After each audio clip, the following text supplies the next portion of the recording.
Sa ibang balita, nagpapanggap na buyer ng sasakyan pero carnapper at magnanakaw pala.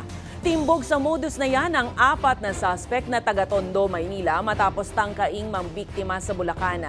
Nagbabala naman ang PNP Highway Patrol Group sa may mga negosyong buy and sell para hindi mabiktima ng ganitong mga kawatan. Ang balitang A to Z ni Kim Salinas.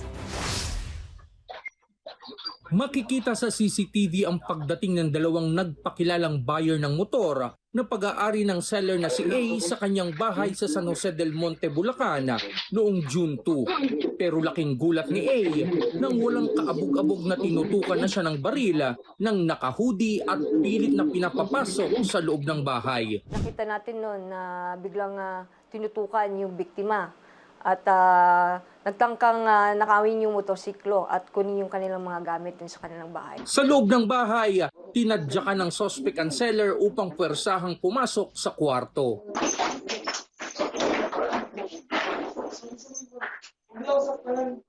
Nagmamakaawa si A na huwag siyang saktan ng suspect. Ang isang lalaki naman na nakasombrero ang bantay habang abala naman ang isa sa paghalughog sa bahay.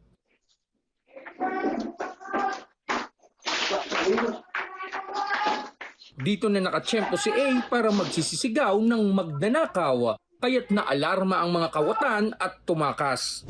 Fortunately, nakahingi ng tulong itong mga biktima. So, hindi nila natuloy yung kanilang balak na pagnanakaw at kunin yung motor. Nagkanak agad tayo ng follow-up operations at through intelligence gathering, natunto natin sila sa Tondo, Manila. At yun, nahuli natin yung 4 na suspect.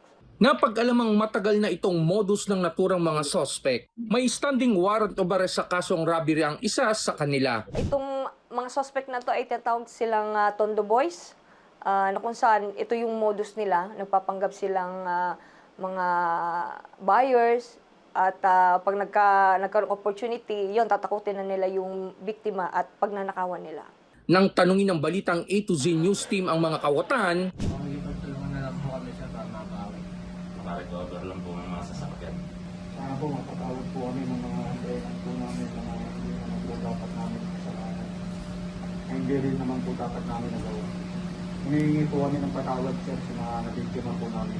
payo ngayon ng otoridad sa publiko, lalo na yung mga baguhan sa buy and sell upang hindi mabiktima ng mga ganitong uri ng kawatan. Talagang busisiin mabuti kung sino yung ating katransaksyon. Mas malapit sa public place na may malapit sa stations, police stations. Nasampa na ang mga sospek ng kasong paglabag sa Anti-Carnapping Act of 2016, partikular ang attempted carnapping at robbery with intimidation. Para sa Balitang A to Z, Kim Salinas.